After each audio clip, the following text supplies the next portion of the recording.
अथ महामृत्युंजय मंत्र जापः शारीरिक एवं मानसिक स्वास्थ्य के लिए, दीर्घ आयु एवं आरोग्यता की सिद्धि के लिए, विषम रोगों की परिसमाप्ति के लिए करें महामृत्युंजय भगवान का मंत्र जाप। ओम त्र्यंबकं यजामहे सुगंधिं पुष्टिवर्धनम् उर्वारुकमिव बन्धनान् मृत्योर्मुक्षीयमामृतात्। ओम त्र्यंबकं यजामहे सुगंधिं पुष्टिवर्धनम् उर्वारुकमिव बन्धनान् मृत्योर्मुक्षीयमामृतात्। ओम त्र्यंबकं यजामहे सुगंधिं पुष्टिवर्धनम् उर्वारुकमिव बन्धनान् मृत्योर्मुक्षीयमामृतात्। ओम त्र्यंबकं यजामहे सुगंधिं पुष्टिवर्धनम् उर्वारुकमिव बन्धनान् मृत्योर्मुक्षीयमामृतात्। ओम त्र्यंबकं यजामहे सुगंधिं पुष्टिवर्धनम् उर्वारुकमिव बन्धनान् मृत्योर्मुक्षीयमामृतात्। ओम त्र्यंबकं यजामहे सुगंधिं पुष्टिवर्धनम् उर्वारुकमिव बन्धनान् मृत्योर्मुक्षीयमामृतात्। ओम त्र्यंबकं यजामहे सुगंधिं पुष्टिवर्धनम् उर्वारुकमिव बन्धनान् मृत्योर्मुक्षीयमामृतात्। ओम त्र्यंबकं यजामहे सुगंधिं पुष्टिवर्धनम् उर्वारुकमिव बन्धनान् मृत्योर्मुक्षीयमामृतात्। ओम त्र्यंबकं यजामहे सुगंधिं पुष्टिवर्धनम् उर्वारुकमिव बन्धनान् मृत्योर्मुक्षीयमामृतात्। ओम त्र्यंबकं यजामहे सुगंधिं पुष्टिवर्धनम् उर्वारुकमिव बन्धनान् मृत्योर्मुक्षीयमामृतात्। ओम त्र्यंबकं यजामहे सुगंधिं पुष्टिवर्धनम् उर्वारुकमिव बन्धनान् मृत्योर्मुक्षीयमामृतात्। ओम त्र्यंबकं यजामहे सुगंधिं पुष्टिवर्धनम् उर्वारुकमिव बन्धनान् मृत्योर्मुक्षीयमामृतात्। ओम त्र्यंबकं यजामहे सुगंधिं पुष्टिवर्धनम् उर्वारुकमिव बन्धनान् मृत्योर्मुक्षीयमामृतात्। ओम त्र्यंबकं यजामहे सुगंधिं पुष्टिवर्धनम् उर्वारुकमिव बन्धनान् मृत्योर्मुक्षीयमामृतात्। ओम त्र्यंबकं यजामहे सुगंधिं पुष्टिवर्धनम् उर्वारुकमिव बन्धनान् मृत्योर्मुक्षीयमामृतात्। ओम त्र्यंबकं यजामहे सुगंधिं पुष्टिवर्धनम् उर्वारुकमिव बन्धनान् मृत्योर्मुक्षीयमामृतात्। ओम त्र्यंबकं यजामहे सुगंधिं पुष्टिवर्धनम् उर्वारुकमिव बन्धनान् मृत्योर्मुक्षीयमामृतात्। ओम त्र्यंबकं यजामहे सुगंधिं पुष्टिवर्धनम् उर्वारुकमिव बन्धनान् मृत्योर्मुक्षीयमामृतात्। ओम त्र्यंबकं यजामहे सुगंधिं पुष्टिवर्धनम् उर्वारुकमिव बन्धनान् मृत्योर्मुक्षीयमामृतात्। ओम त्र्यंबकं यजामहे सुगंधिं पुष्टिवर्धनम् उर्वारुकमिव बन्धनान् मृत्योर्मुक्षीयमामृतात्। ओम त्र्यंबकं यजामहे सुगंधिं पुष्टिवर्धनम् उर्वारुकमिव बन्धनान् मृत्योर्मुक्षीयमामृतात्। ओम त्र्यंबकं यजामहे सुगंधिं पुष्टिवर्धनम् उर्वारुकमिव बन्धनान् मृत्योर्मुक्षीयमामृतात्। ॐ त्र्यम्बकं यजामहे सुगन्धिं पुष्टिवर्धनम् उर्वारुकमिव बन्धनान् मृत्योर्मुक्षीयमामृतात्। ॐ त्र्यम्बकं यजामहे सुगन्धिं पुष्टिवर्धनम् उर्वारुकमिव बन्धनान् मृत्योर्मुक्षीयमामृतात्। ॐ त्र्यम्बकं यजामहे सुगन्धिं पुष्टिवर्धनम् उर्वारुकमिव बन्धनान् मृत्योर्मुक्षीयमामृतात्। ॐ त्र्यम्बकं यजामहे सुगन्धिं पुष्टिवर्धनम् उर्वारुकमिव बन्धनान् मृत्योर्मुक्षीयमामृतात्। ॐ त्र्यम्बकं यजामहे सुगन्धिं पुष्टिवर्धनम् उर्वारुकमिव बन्धनान् मृत्योर्मुक्षीयमामृतात्। ॐ त्र्यम्बकं यजामहे सुगन्धिं पुष्टिवर्धनम् उर्वारुकमिव बन्धनान् मृत्योर्मुक्षीयमामृतात्। ॐ त्र्यम्बकं यजामहे सुगन्धिं पुष्टिवर्धनम् उर्वारुकमिव बन्धनान् मृत्योर्मुक्षीयमामृतात्। ॐ त्र्यम्बकं यजामहे सुगन्धिं पुष्टिवर्धनम् उर्वारुकमिव बन्धनान् मृत्योर्मुक्षीयमामृतात्। ॐ त्र्यम्बकं यजामहे सुगन्धिं पुष्टिवर्धनम् उर्वारुकमिव बन्धनान् मृत्योर्मुक्षीयमामृतात्। ॐ त्र्यम्बकं यजामहे सुगन्धिं पुष्टिवर्धनम् उर्वारुकमिव बन्धनान् मृत्योर्मुक्षीयमामृतात्। ॐ त्र्यम्बकं यजामहे सुगन्धिं पुष्टिवर्धनम् उर्वारुकमिव बन्धनान् मृत्योर्मुक्षीयमामृतात्।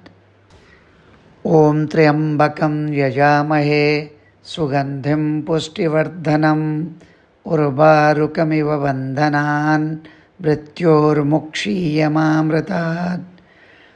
ॐ त्र्यम्बकं यजामहे सुगन्धिं पुष्टिवर्धनम् उर्वारुकमिव बन्धनान् मृत्योर्मुक्षीयमामृतात्। ॐ त्र्यम्बकं यजामहे सुगन्धिं पुष्टिवर्धनम् उर्वारुकमिव बन्धनान् मृत्योर्मुक्षीयमामृतात्। ॐ त्र्यम्बकं यजामहे सुगन्धिं पुष्टिवर्धनम् उर्वारुकमिव बन्धनान् मृत्योर्मुक्षीयमामृतात्। ॐ त्र्यम्बकं यजामहे सुगन्धिं पुष्टिवर्धनम् उर्वारुकमिव बन्धनान् मृत्योर्मुक्षीयमामृतात्। ॐ त्र्यम्बकं यजामहे सुगन्धिं पुष्टिवर्धनम् उर्वारुकमिव बन्धनान् मृत्योर्मुक्षीयमामृतात्।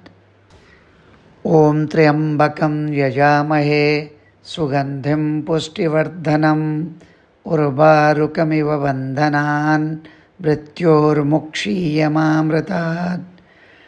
ॐ त्र्यम्बकं यजामहे सुगन्धिं पुष्टिवर्धनम् उर्वारुकमिव बन्धनान् मृत्योर्मुक्षीयमामृतात्।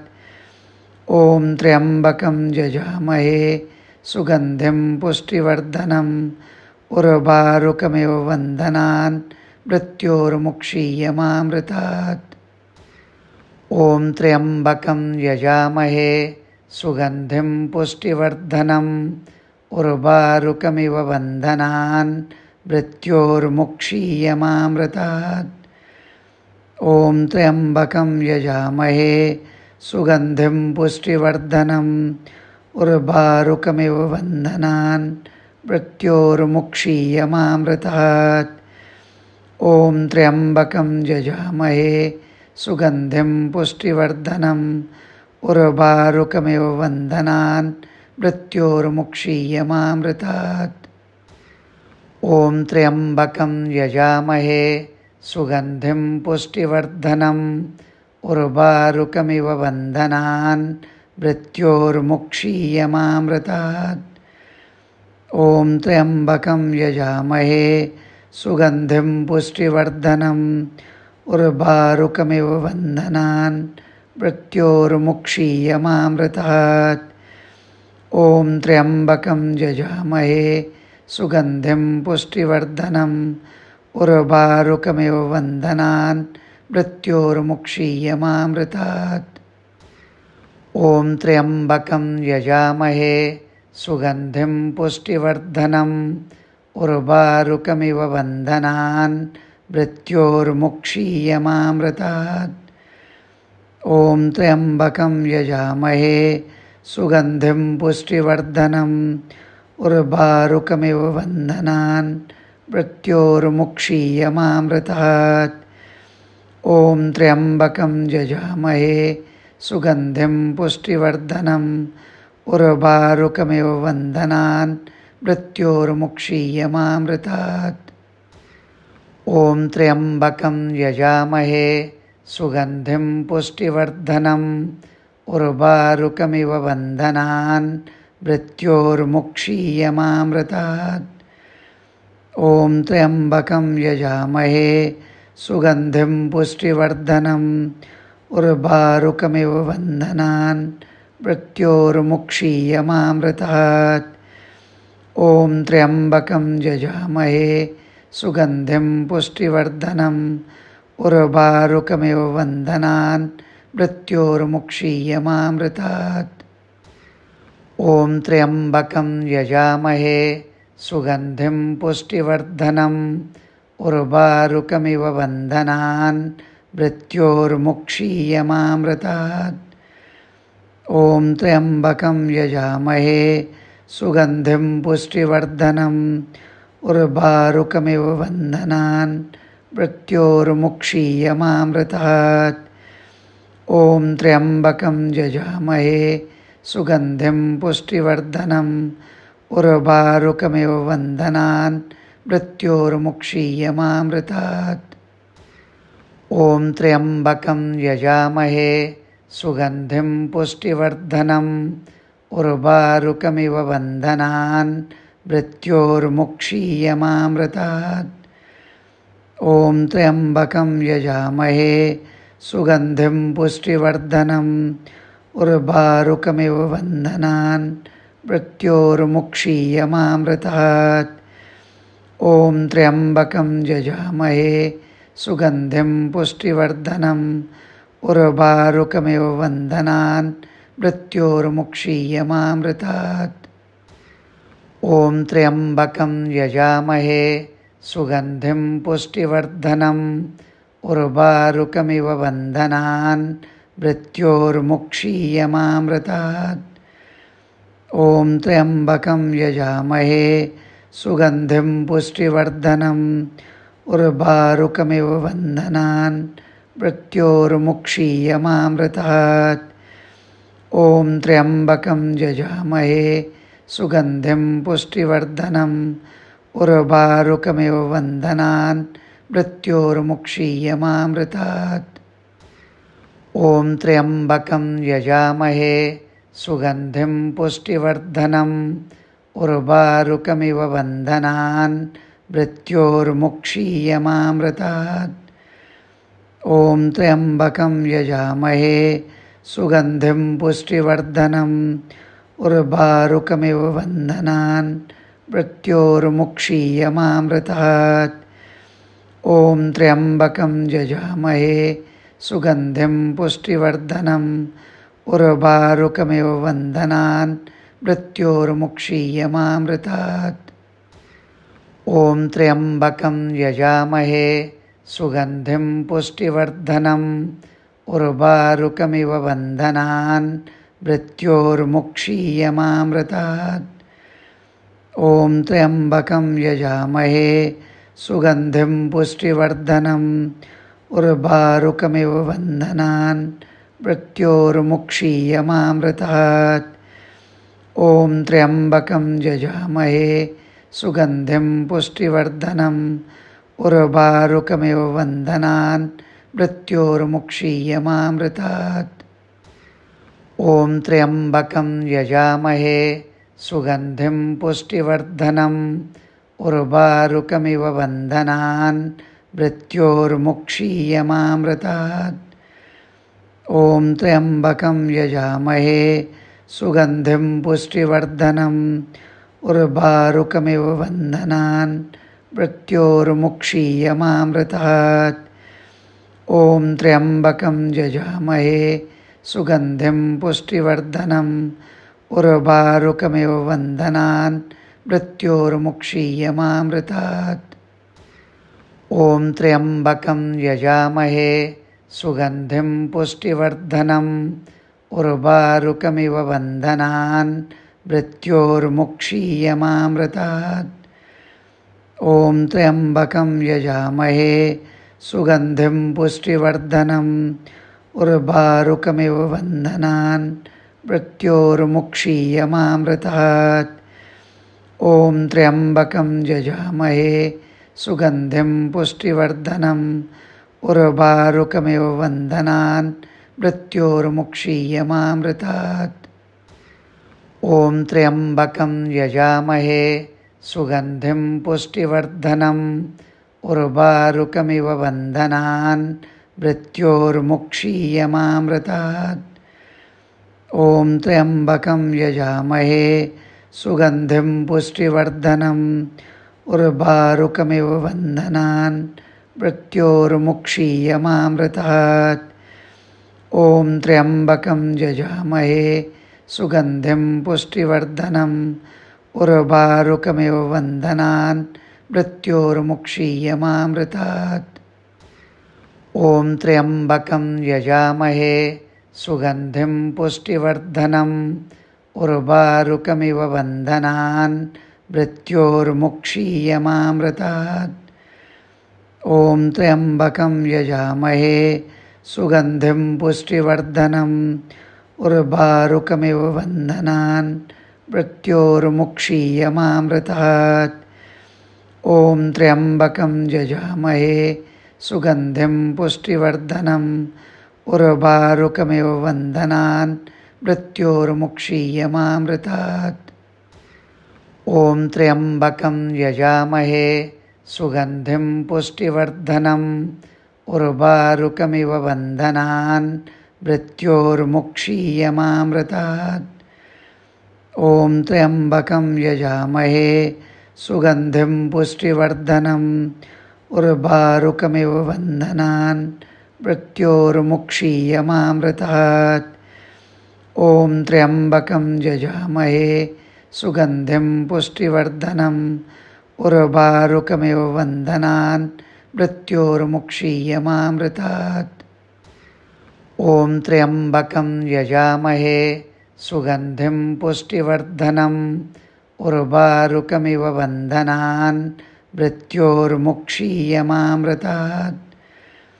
ॐ त्र्यम्बकं यजामहे सुगन्धिं पुष्टिवर्धनम् उर्वारुकमिव बन्धनान् मृत्योर्मुक्षीयमामृतात्।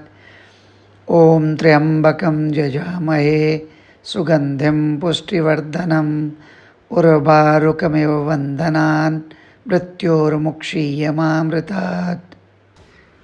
ॐ त्र्यम्बकं यजामहे सुगन्धिं पुष्टिवर्धनम् उर्वारुकमिव बन्धनान् मृत्योर्मुक्षीयमामृतात्।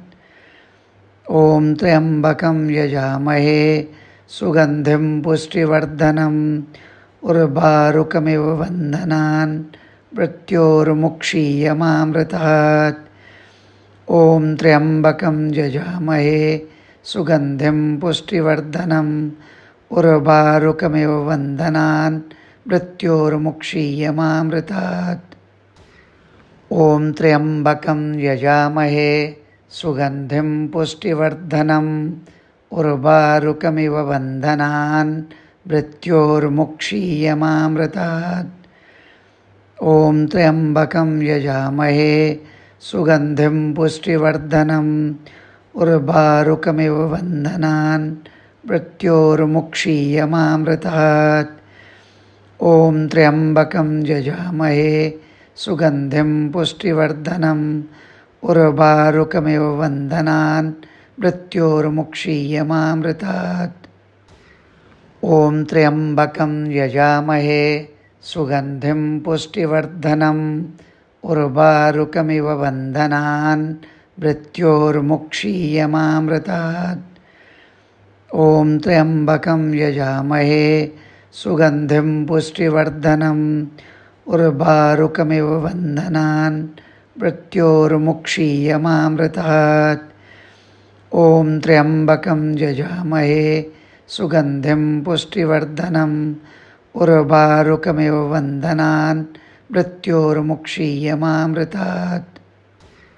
ॐ त्र्यम्बकं यजामहे सुगन्धिं पुष्टिवर्धनम् उर्वारुकमिव बन्धनान् मृत्योर्मुक्षीयमामृतात्। ॐ त्र्यम्बकं यजामहे सुगन्धिं पुष्टिवर्धनम् उर्वारुकमिव बन्धनान् मृत्योर्मुक्षीयमामृतात्। ॐ त्र्यम्बकं यजामहे सुगन्धिं पुष्टिवर्धनम् उर्वारुकमिव बन्धनान् मृत्योर्मुक्षीयमामृतात्। ॐ त्र्यम्बकं यजामहे सुगन्धिं पुष्टिवर्धनम् उर्वारुकमिव बन्धनान् मृत्योर्मुक्षीयमामृतात्। ॐ त्र्यम्बकं यजामहे सुगन्धिं पुष्टिवर्धनम् उर्वारुकमिव बन्धनान् मृत्योर्मुक्षीयमामृतात्। ॐ त्र्यम्बकं यजामहे सुगन्धिं पुष्टिवर्धनम् उर्वारुकमिव बन्धनान् मृत्योर्मुक्षीयमामृतात्। ॐ त्र्यम्बकं यजामहे सुगन्धिं पुष्टिवर्धनम् उर्वारुकमिव बन्धनान् मृत्योर्मुक्षीयमामृतात्। ॐ त्र्यम्बकं यजामहे सुगन्धिं पुष्टिवर्धनम् उर्वारुकमिव बन्धनान् मृत्योर्मुक्षीयमामृतात्। ॐ त्र्यम्बकं यजामहे सुगन्धिं पुष्टिवर्धनम् उर्वारुकमिव बन्धनान् मृत्योर्मुक्षीयमामृतात्। ॐ त्र्यम्बकं यजामहे सुगन्धिं पुष्टिवर्धनम् उर्वारुकमिव बन्धनान् मृत्योर्मुक्षीयमामृतात्। ॐ त्र्यम्बकं यजामहे सुगन्धिं पुष्टिवर्धनम् उर्वारुकमिव बन्धनान् मृत्योर्मुक्षीयमामृतात्। ॐ त्र्यम्बकं यजामहे सुगन्धिं पुष्टिवर्धनम् उर्वारुकमिव बन्धनान् मृत्योर्मुक्षीयमामृतात्।